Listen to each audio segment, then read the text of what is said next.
यापुढे लोकायुक्त खुद्द मुख्यमंत्रीपदी राहिलेल्या नेत्यांची इन कॅमेरा चौकशी करू शकणार आहेत, कारण मुख्यमंत्री आणि विरोधी पक्षातील नेत्यांना लोकायुक्तांच्या चौकशीच्या कक्षेत आणण्यासंदर्भात कायद्यातल्या सुधारणांना राज्य मंत्रिमंडळाच्या बैठकीत मंजुरी देण्यात आली आहे। दरम्यान अण्णा हजारेंची मागणी मान्य झाल्यानं त्यांनी घोषित केलेलं आंदोलन मागे घ्यावं असं आवाहन सरकारनं केलंय। जलसंपदा मंत्री गिरीश महाजन अण्णा हजारेंची भेट घेणार होते, मात्र सरकारच्या निर्णयावर अण्णा हजारे समाधानी नाहीयेत आणि त्याचबरोबर गिरीश महाजनांचा दौरा देखील रद्द झालाय। दरम्यान गिरीश महाजन यांचा राळेगण सिद्धी दौरा अशा प्रकारे रद्द झालाय। राळेगण सिद्धीला अण्णा हजारेंची भेट घेण्यासाठी ते जाणार होते। सुप्रसिद्ध गायक राहत फतेह अली खानला ईडीने नोटीस पाठवली आहे। भारतात अवैध पद्धतीने परकीय चलन आणल्याच्या आरोपाखाली ही नोटीस त्यांना पाठवण्यात आली आहे। त्यांनी जवळपास $3,40,000 अवैध मार्गाने परकीय चलन भारतात आणल्याचा आरोप ईडीकडून करण्यात आला आहे। शिवसेनेशी युती न केल्यास भाजपसाठी परिस्थिती कठीण असेल अशी चिंता खुद्द भाजपच्या खासदारांनी मुख्यमंत्र्यांकडे व्यक्त केल्याची माहिती सूत्रांनी दिली। वर्षा बंगल्यावर मुख्यमंत्र्यांनी विभागनिहाय भाजप खासदारांच्या घेतलेल्या बैठकीत ही चिंता व्यक्त करण्यात आली आहे। दरम्यान काल रात्री झालेल्या मुख्यमंत्र्यांच्या उपस्थितीत वर्षावर आढावा बैठकीनंतर आज दुपारी राज्याच्या इतर भागातील लोकसभा मतदारसंघनिहाय बैठका होणार आहेत। लोकसभा निवडणुकीसाठी शिवसेनेने ही मोर्चे बांधणी करायला सुरुवात केली आहे। विभागवार पदाधिकाऱ्यांच्या या ठिकाणी आढावा बैठका होणार आहेत। मातोश्रीवरती शिवसेना पक्षप्रमुख उद्धव ठाकरे यांच्या उपस्थितीत या बैठकांना या ठिकाणी सुरुवात झालेली आहे। दरम्यान आजही बैठक शिवसेनेची या ठिकाणी होणार आहे, त्यामुळे आता बैठकीकडे सगळ्यांचं लक्ष लागलंय। लोकसभेच्या उमेदवारांची नावं निश्चित करण्यासाठी काँग्रेस नेत्यांची पुन्हा बैठक होणार आहे। कालच्या बैठकीत काही नावांवर शिक्कामोर्तब झालं असलं तरी अनेक मतदारसंघाचा अजूनही निर्णय झालेला नाहीये। सोलापूरमधून सुशीलकुमार शिंदे तर यवतमाळमधून माणिकराव ठाकरेंचं नाव निश्चित झालंय। मुंबई काँग्रेस अध्यक्ष संजय निरुपम यांना उत्तर पश्चिम ऐवजी उत्तर मुंबई या लोकसभा मतदारसंघातूनच निवडणूक लढवण्याचे आदेश निवड मंडळ समितीने दिल्याची माहिती सूत्रांनी दिली। निरुपम यांना गुरुदास कामत यांच्या उत्तर पश्चिम या लोकसभा मतदारसंघातून निवडणूक लढवण्याची इच्छा होती। मागासवर्गीय आयोगाचा अहवाल उघड झाला असून मराठा समाज हा कुणबी जातीतच मोडतो असं या अहवालात नमूद करण्यात आलंय, त्यामुळे मराठा आरक्षणाची मागणी मागासवर्ग आयोगाने रास्त ठरवली आहे। ओबीसी आरक्षणाची बाजू सक्षमपणे कोर्टात मांडण्यासाठी ज्येष्ठ विधिज्ञाची नेमणूक करण्याची मागणी ओबीसी नेते छगन भुजबळ यांनी केली आहे। मुख्यमंत्र्यांच्या भेटीत भुजबळ यांनी ही मागणी केली आहे। केंद्र सरकारने महाराष्ट्राला 4,714 कोटींचा निधी जाहीर केला आहे। राज्य सरकारने दुष्काळ निवारणासाठी केंद्राकडे 7,950 कोटींची मागणी केली होती। महिला आणि बालकल्याण मंत्री पंकजा मुंडे यांनी पहिलेटकरणींसाठी एक गोड निर्णय घेतलाय। पहिल्यांदाच बाळंत झालेल्या महिलेला राज्य शासनाकडून एक खास बेबी केअर किट दिले जाणार आहे। नागपूर जवळच्या बुट्टीबोरी इथे शिवशाही बसनं अचानक पेट घेतला। ही बस वर्धा इथून नागपूरकडे येत होती। बसमधील प्रवासी वेळीच खाली उतरल्यानं सुदैवानं मोठी दुर्घटना टळली आहे। तामिळनाडूमधील एका मंदिरामध्ये पूजा करत असताना झालेल्या एका विचित्र अपघातात पुजाऱ्याचा मृत्यू झालाय। कामाकल मंदिरामध्ये ही घटना घडली असून पुजाऱ्यानं कामाकल मंदिरातील अंजनेय स्वामींच्या उंच मूर्तीला एका चौथऱ्यावरून हार घातला आणि त्यानंतर मागे येताना त्यांचा तोल गेला आणि ते जवळजवळ 15 फूट उंचीच्या चौथऱ्यावरून जमिनीवर कोसळले। उल्हासनगरच्या गायकवाड पाडा परिसरात रात्री उशिरा 2 कुटुंबावर जीवघेणा हल्ला करण्यात आल्याची घटना समोर आली आहे। 5 ते 6 अज्ञातांनी तीक्ष्ण हत्यारांनी हा हल्ला केल्याची प्राथमिक माहिती मिळते। तर गायकवाड पाडा परिसरात राहणारे गायकवाड आणि मोरे या 2 कुटुंबांवर हा हल्ला करण्यात आला आहे। सौदी अरेबियामध्ये आलेल्या पुरानं जनजीवन विस्कळीत झालंय। रियाद, मदिना, तबूक आणि जुजानसह सौदीच्या अनेक शहरांना पुराचा फटका बसला। पवित्र मदिना शहरातल्या अनेक गाड्या या पुराच्या लोंढ्यात वाहून गेल्या। राज्य मंत्रिमंडळाच्या बैठकीत मुंबईच्या सुरक्षेच्या दृष्टीने महत्त्वाचा निर्णय घेण्यात आलाय। मुंबई शहरावर आता तब्बल 10,342 सीसीटीव्हींची करडी नजर राहणार आहे। मुंबईमध्ये अधिकचे 5,625 सीसीटीव्ही लावण्याचा निर्णय राज्य सरकारने घेतला आहे। मुंबई पुणे एक्सप्रेस वे उद्या 2 तासांसाठी बंद राहणार आहे। उद्या दुपारी 12 ते 2च्या दरम्यान वाहतूक बंद राहणार आहे। पुण्याकडे जाणाऱ्या मार्गावर पनवेल हद्दीत गॅन्ट्री बसवण्याचं काम केलं जाणार आहे आणि त्याचमुळे आता पुण्याकडे जाणारी वाहतूक ही उद्या कळंबोली बायपास रोड मार्गे वळवण्यात येणार आहे। बहुप्रतीक्षित पुणे मेट्रोच्या स्थानकांना देण्यात येणाऱ्या पुणेरी पगडीच्या आकारावरून आता नवा वाद निर्माण झालाय। पुणे मेट्रो मार्गावरील डेक्कन जिमखाना आणि संभाजी उद्यान या 2 स्थानकांना पुणेरी पगडीचा आकार देण्याच्या निर्णयाला संभाजी ब्रिगेडनं विरोध केलाय। सह्याद्री अतिथीगृहातील प्रवेशावरून कुडाळचे आमदार वैभव नाईक यांची पोलिसांशी बाचाबाची झाली। मंत्रिमंडळाची बैठक सुरू असल्यानं पोलिसांनी वैभव नाईक यांना अतिथीगृहात प्रवेश दिला नाही, मात्र विनायक मेटेंना पोलिसांनी प्रवेश दिल्यानं नाईकांचा भडका उडाला। नाशिकच्या जिल्हा बँकेच्या संचालकांनी तब्बल 400 जणांना जिल्हा बँकेत अगदी साध्या कागदावर अर्ज घेऊन नोकरी दिल्याचा धक्कादायक प्रकार उघडकीस आला। या नोकरीसाठी प्रत्येकी 15 लाख रुपये घेतल्याचा धक्कादायक आरोप देखील केला जातोय। सैराट आणि मुळशी पॅटर्न चित्रपटाप्रमाणेच आपला वाढदिवस साजरा करण्याच्या पॅटर्नप्रमाणे वाढदिवस साजरा करणं आता पिंपरी चिंचवडमधल्या शिवसेनेच्या नेत्याला चांगलंच महागात पडलंय। तलवारीनं केक कापल्यामुळे शिवसेनेचे पुणे जिल्हा सहसंपर्क प्रमुख बाळासाहेब चांदोरे यांच्यावर गुन्हा दाखल करण्यात आलाय। पती पत्नीच्या नात्याला काळीमा फासणारी घटना मुंबईलगतच्या भाईंदरमध्ये घडली। भाईंदरमध्ये विवाहबाह्य संबंधाच्या संशयावरून पतीनं पत्नीच्या ऑफिसमध्ये घुसून चाकूने तिच्यावर वार करून तिची निर्घृणपणे हत्या केली आहे। औरंगाबादमधील घाटी रुग्णालयात एका महिलेची उभ्यानं प्रसूती झाल्यानं तिचं बाळ फरशीवर पडलं आणि ते दगावलं होतं आणि याच बातमीला न्यूज 18 लोकमतनं दाखवल्यानंतर आता घाटी रुग्णालय प्रशासन जागं झालंय आणि प्रशासनानं आता प्रसूतीसाठी अपघात विभागातच विशेष कक्ष निर्माण केलाय। नाशिकच्या गंगापूर रोडवरील पोलीस आयुक्त कार्यालय परिसरात वारकऱ्यांच्या दिंडीला पोलिसांनी अडकाव करत दिंडीचा आवाज बंद करण्याची कारवाई केली आहे। ध्वनी प्रदूषणाचं कारण देत पोलिसांनी दिंडी बंद करण्यास सांगितलं। नाशिकमधील शिंदेवाडी गावात घराबाहेर उभ्या असलेल्या ट्रकनं अचानक पेट घेतल्याची घटना घडली। या आगीत ट्रक जळून खाक झालाय तर आग विझवण्यासाठी नागरिकांची मोठी पळापळ झाली।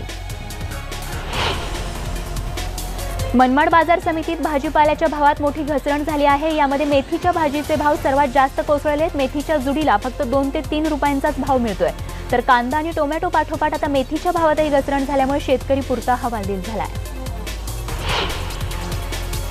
भिवंडीतल्या दापोडामधील ग्लोबल कंपाऊंडमधल्या शिवकृपा डेअरीवर एफडीएनं छापा टाकून 3.5 लाख किमतीचं भेसळयुक्त पनीर जप्त केलंय। दूध पावडर, भुकटी, पनीर क्रीम, ग्लिसरीन, सनफ्लॉवर तेल हे भेसळयुक्त पनीर बनवण्यासाठीचं साहित्य या ठिकाणी जप्त करण्यात आलंय। फेब्रुवारीमध्ये एकूण 10 रेल्वे स्थानकांवर प्रवासी सुविधांचं लोकार्पण करण्याचा निर्णय मध्य रेल्वेने घेतला। या सुविधांमध्ये फलाटांचं छप्पर, पादचारी पूल, जीपीएस क्लॉक यांचा समावेश आहे। मध्य रेल्वेच्या मुंबई विभागातील 104 स्थानकांपैकी 95 स्थानकांवर मार्च 2019 पर्यंत वायफाय सुविधा देण्यात येणार आहे। सध्या 78 उपनगरीय स्थानकांपैकी 17 स्थानकांवर वायफायची सुविधा उपलब्ध आहे।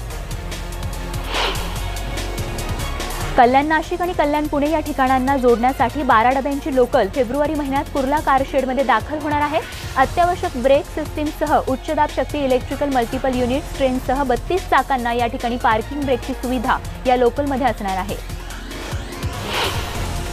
मार्च 2019 मध्ये 10वीची परीक्षा देणाऱ्या विद्यार्थ्यांना आजपासून त्यांचं हॉल तिकीट ऑनलाईन उपलब्ध होणार आहे। शाळांना देण्यात आलेल्या लॉग इन आयडी आणि पासवर्डच्या आधारे हॉल तिकीट डाउनलोड करू शकणार आहात।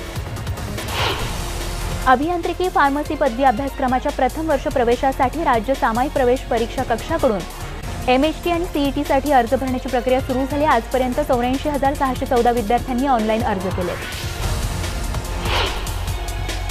नवी मुंबई बाजार समितीमध्ये काही दिवसांपासून भाजीपाल्याची आवक कमी झाल्यामुळे भाजीपाल्याचे दर वाढू लागले। कोथिंबीरसह पालेभाज्यांचे दर वाढल्यामुळे ग्राहक चिंतेत असले तरी चांगला भाव मिळू लागल्याने शेतकऱ्यांना मात्र दिलासा मिळाला आहे। धोकादायक झाडं ओळखणं, फांद्यांची छाटणी करणं आणि वेळ पडल्यास ते झाड पाडण्यासाठी मुंबई महापालिका प्रशासनानं नवीन आराखडा तयार केलाय। धोकादायक झाडांची छाटणी करताना वनस्पती शास्त्रज्ञ आणि बागकाम शास्त्रज्ञांचं मार्गदर्शन घेण्याचा निर्णय या ठिकाणी घेण्यात आला आहे। दक्षिण मुंबईमध्ये प्रिन्सेस स्ट्रीट जंक्शनवर पारशी समुदायाच्या अग्निमंदिरापासून 20 मीटर लांब मेट्रो 3 प्रकल्पाचं काळबादेवी स्टेशन आता बांधण्यात येणार आहे। प्रकल्पामध्ये पारशी समुदायाचं हे मंदिर मध्ये येत असल्यामुळे हे मंदिर हटवलं जाणार का याविषयी प्रश्नचिन्ह होतं। मुंबईतील म्हाडाच्या पुनर्विकास प्रकल्पांना यापुढे महारेरा कायद्याअंतर्गत संरक्षण मिळणार आहे। म्हाडा प्राधिकरणाच्या नुकत्याच झालेल्या बैठकीत यावर शिक्कामोर्तब करण्यात आलं आहे। सायन पनवेल महामार्गावरील खारघर टोल नाक्यावरील कंत्राट सार्वजनिक बांधकाम विभागानं रद्द केलं असून त्याविषयी नोटीस संबंधितांना देण्यात आली आहे। बांधकाम विभागाचे अधिकारी आणि ठेकेदारांमध्ये टोलचा ताबा सोडण्यावरून वाद झाल्यानं 1 तास वाहनांना टोलमधून सुटका देण्यात आली होती। औरंगाबाद ते दिल्ली एअर इंडियाच्या विमान प्रवासासाठी 2107 रुपये लागणार आहेत. प्रजासत्ताक दिनानिमित्त एअर इंडिया कंपनीनं विशेष योजना जाहीर केली असून त्याला चांगला प्रतिसाद मिळतोय. मध्य महाराष्ट्र आणि मराठवाड्याच्या काही भागात लक्षणीय हवामानात चांगलीच घट झालेली आहे. तर राज्याच्या उर्वरित भागात किमान तापमान हे सरासरीच्या जवळपास नोंदवण्यात आलेलं आहे. तर मराठवाडा आणि विदर्भात तुरळक ठिकाणी पावसाची शक्यता देखील वर्तवण्यात आली आहे. पुण्यामध्ये 21 पाळीव प्राण्यांना विष देऊन मारण्यात आले. येरवडा प्रायडल नगर सोसायटीतली ही धक्कादायक घटना आहे. 14 कुत्रे आणि 7 मांजरींचा या ठिकाणी समावेश आहे. यामध्ये 14 कुत्र्यांपैकी 6 कुत्रे हे 1 वर्षाखालील असल्याचं कळतंय. विदर्भात किमान तापमानात सरासरीच्या तुलनेत उल्लेखनीय घट झाली. विदर्भात तुरळक ठिकाणी थंडीची लाट येईल तर काही ठिकाणी दिवसाही गारवा राहील असं हवामान तज्ज्ञांकडून सांगण्यात आलंय. तर आजचं नागपूरचं तापमान हे 4.6 अंश सेल्सिअस इतकं नोंदवण्यात आलंय. वर्ध्यामध्येही गेल्या आठवड्याभरापासून थंडीची लाट पसरल्यानं हुडहुडी दिवसेंदिवस वाढत आहे. तर आज वर्ध्यातला पारा हा 7.4 अंशांवर गेला आहे. तर या थंडीचा फटका विद्यार्थ्यांपासून दुकानदारांना देखील बसतोय. दरम्यान अचानक थंडी वाढल्यामुळे जिल्ह्यात मोठ्या प्रमाणात शेकोटीचा आसरा घेताना नागरिक बघायला मिळत आहेत. निफाडसह नाशिक जिल्ह्यात थंडीचा कडाका कायम आहे. निफाडचं तापमान 4 अंश सेल्सिअस असून मालेगाव येवल्याचा पारा 8 अंशांवर तर मनमाडचा 9 अंशांवरती पोहोचलाय. मागील 4 दिवसांपासून यवतमाळ जिल्ह्यातील नागरिक उत्तर भारतातील थंडीसारखा अनुभव घेत आहेत. उत्तर भारतात जशी थंडी आहे तसाच अनुभव यवतमाळमधले नागरिक देखील घेत आहेत आणि या थंडीमुळे सायंकाळी 7 ते 8 वाजताच्या सुमारास रस्त्यावर शुकशुकाट बघायला मिळतो. या बोचऱ्या थंडीमुळे नागरिकांच्या आरोग्यावरही परिणाम होतोय. वाढत्या थंडीमुळे स्वाईन फ्लूच्या विषाणूंचा विळखा ठाणे शहराभोवती घट्ट होताना बघायला मिळतो. जानेवारीमध्ये स्वाईन फ्लूच्या तब्बल 7 रुग्णांची नोंद घेण्यात आली असून खासगी रुग्णालयात केल्या जाणाऱ्या स्वाईन फ्लूच्या चाचण्या तसंच उपचार यांच्यात वाढ झाली आहे. ठाणे रेल्वे स्थानकात कल्याणच्या दिशेला बांधण्यात आलेला पादचारी पूल आणि सॅटिसचा पूल एकमेकांना न जोडल्यामुळे बस प्रवाशांची गैरसोय होत आहे. टीएमटीचे बस थांबे सॅटिसवर असल्यामुळे या पुलांवरून ये जा करणाऱ्या बस थांबा गाठण्यासाठी या ठिकाणी मोठी कसरत या नागरिकांना करावी लागते. नालासोपाऱ्यात व्हॉट्सअप ग्रुपच्या माध्यमातून सेक्स रॅकेट चालवणाऱ्या एका टोळीचा तुळींज पोलिसांनी पर्दाफाश केला. यामध्ये 3 पीडित मुलींची सुटका करून एका दलाल महिलेला देखील अटक करण्यात आली आहे. वसईतल्या एका हॉटेलच्या टेरेसवर धाड टाकून पोलिसांनी अवैध हुक्का पार्लरचा पर्दाफाश केलाय. मुंबई अहमदाबाद हायवेवरच्या भूक लगी हे नावाच्या हॉटेलमध्ये हा प्रकार सुरू होता. या प्रकरणी पोलिसांनी हॉटेल मालक अंकुश थापड आणि मॅनेजर राहुल मजुमदारला अटक केली आहे. डम्पिंग ग्राउंडमधून येणारा धूर आणि दुर्गंधीमुळे परिसरातील नागरिक पुरते हैराण झाले. डम्पिंग ग्राउंड बंद करण्याच्या मागणीकडे प्रशासनानं दुर्लक्ष केल्यानं आता स्थानिक आक्रमक झाले. श्रमजीवी संघटनेनं कामगारांच्या अनेक मागण्यांसाठी मीरा भाईंदर महानगरपालिकेवर मोर्चा काढला. या मोर्चात शेकडो कामगार आणि आदिवासी सहभागी झाले होते. महापालिकेनं केलेल्या छाननीत केवळ 16,226 फेरीवालेच पात्र ठरलेत. मुंबई शहरात निश्चित केलेल्या 31,265 ठिकाणी त्यांचं पुनर्वसन केलं जाणार आहे. तर सुरुवातीला 99,000 फेरीवाल्यांना पात्र ठरवण्यात आलं होतं. त्यांच्यासाठी 89,000 जागा निश्चित करण्यात आल्या होत्या. भिवंडी शहरातील एकमेव नाट्यगृह मीनाताई ठाकरे रंगायतन हे दुरुस्तीच्या नावाखाली वर्षभरापासून बंद आहे आणि याच्याच निषेधार्थ भिवंडीकर संघर्ष समितीच्या वतीनं महापालिकेसमोर धरणे आंदोलन करण्यात आलं. भायखळ्याच्या राणीच्या बागेत 1 फेब्रुवारीपासून डॉक्युमेंटरी दाखवली जाणार आहे. जिजामाता उद्यानानं ॲनिमल प्लॅनेट या वाहिनीसोबत या संदर्भात करार केला आहे. कल्याणमध्ये पोल्ट्रीच्या जाळीमध्ये अडकलेल्या सापाची तब्बल 10 तासानंतर सुटका करण्यात आली आहे. कल्याण पश्चिमेच्या सापर्डे गावातील बिंदास पाटील यांच्या पोल्ट्री फार्ममध्ये हा धामण जातीचा साप खाण्याच्या शोधात पोहोचला होता.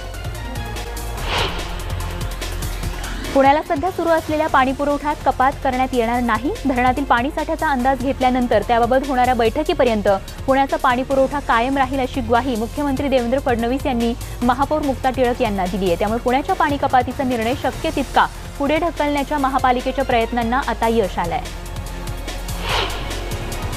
खडकवासला धरण साखळीतील एकूण पाणीसाठ्याचा अंदाज घेऊन शेतीसाठीचं उन्हाळी आवर्तन देणं शक्य नसल्याचं जलसंपदाच्या अधिकाऱ्यांचं म्हणणं आहे आणि त्याचमुळे शिल्लक पाणी आता फक्त पिण्यासाठीच वापरण्याचा निर्णय जलसंपदा विभागानं घेतलाय.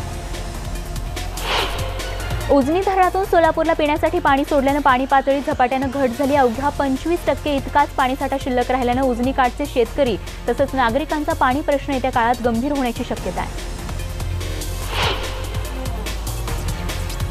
पुण्यातील खडकीतून बोपखेलकडे जाण्यासाठी आवश्यक असलेला मुळा नदीवरचा पूल बांधण्याच्या कामाला आता लवकरच सुरुवात होणार आहे। येत्या 15 दिवसांमध्ये हे काम सुरू करण्याचे आदेश पालिकेला देण्यात आल्यानं बोपखेलमधील नागरिकांचा प्रश्न सुटण्यास मोठी मदत होणार आहे। पुणे विभागाच्या मुख्य पासपोर्ट कार्यालयाचं बाणेर इथलं पासपोर्ट भवन येत्या मार्चमध्ये लोकांच्या सेवेत रुजू होणार आहे। सेनापती बापट रोडवरील सध्याचं कार्यालय बाणेर इथल्या पासपोर्ट भवनामध्ये स्थलांतर होणार आहे। पुण्यातील नुकत्याच जन्मलेल्या बालकांसह 20 वर्षांपर्यंतच्या युवकांमध्ये लोहाची कमतरता असल्यानं त्यांच्यामध्ये रक्तक्षय आढळून आलाय। या सर्वेक्षणातून 0 ते 10 वर्ष वयातील मुलांपैकी 20.36% जास्त बालकांमध्ये हिमोग्लोबिनचं प्रमाण कमी आढळलंय। वर्षाअखेरीस पोलिसांनी हेल्मेटबाबत सुरू केलेली कारवाई आणि वाहन चालकांचं समुपदेशन यामुळे अखेरच्या टप्प्यात अपघात घटल्याचा दावा पुणे शहर पोलिसांकडून करण्यात येतोय। चालू वर्षी आतापर्यंत 8 प्राणांतिक घटना या ठिकाणी झालेल्या आहेत। पहिल्या टप्प्याच्या उद्घाटनासाठी सज्ज असलेल्या नागपूर मेट्रोसाठी प्रवाशांची जुळवाजुळव महामेट्रोनं सुरू केली। मेट्रोच्या आकर्षणामुळे प्रवाशांच्या उड्या पडतील हा अंदाज फोल ठरला असून प्रवाशीच आता मेट्रोमध्ये बसण्यासाठी अटी शर्ती घालू लागलेत। शहरातील प्रसिद्ध चित्रकार विजय बिस्वाल यांनी पंतप्रधान नरेंद्र मोदींच्या काढलेल्या पेंटिंगचा अलीकडेच 5 लाख रुपयांमध्ये लिलाव करण्यात आलाय। पंतप्रधान नरेंद्र मोदी रेल्वे स्थानकावर प्रवासी सामानासह उभे असलेले जलरंगातील हे चित्र या ठिकाणी त्यांनी काढलंय। कोल्हापूर एकात्मिक रस्ते विकास प्रकल्प राबवणाऱ्या IRBचा करार रद्द करून नुकसान भरपाई पोटी 473 कोटी 37 लाख रुपये देण्याचा निर्णय सरकारनं घेतलाय। या कंपनीला 400 कोटी रुपये 4 समान हप्त्यांमध्ये दिले असून आता 73 कोटी 37 लाख रुपये देण्यात येणार आहेत। महात्मा गांधी यांची आज पुण्यतिथी आहे आणि याच निमित्तानं काँग्रेसचे अध्यक्ष राहुल गांधी हे राजघाटवर दाखल झाले होते। महात्मा गांधीजींच्या पुण्यतिथीनिमित्त त्यांनी राजघाटवरती या ठिकाणी आदरांजली वाहिली आणि त्यांच्यासह माजी पंतप्रधान डॉक्टर मनमोहन सिंग यांच्यासह काँग्रेसचे ज्येष्ठ नेत्यांनी देखील राष्ट्रपिता महात्मा गांधींना या ठिकाणी आदरांजली वाहिली आहे। लोकसभा अध्यक्षा सुमित्रा महाजन यांनी आज सर्वपक्षीयांची बैठक बोलावली आहे। परवा मांडल्या जाणाऱ्या केंद्रीय अर्थसंकल्पापूर्वी ही सर्वपक्षीय बैठक होणार आहे। तर आज संध्याकाळी 5 वाजता नवी दिल्लीमध्ये ही बैठक होणार आहे। तुमच्या नेत्यांना नियंत्रणात ठेवा अशा शब्दांमध्ये ममता बॅनर्जींनी राजनाथ सिंग यांना सुनावलंय। राजनाथ सिंग आणि ममता बॅनर्जी यांच्यात फोनवरती चांगलीच खडाजंगी झाल्याचं कळतंय। अमित शहा यांच्या जाहीर सभेनंतर भाजप कार्यकर्त्यांनी हिंसाचार केल्याचा आरोप ममता यांनी केलाय।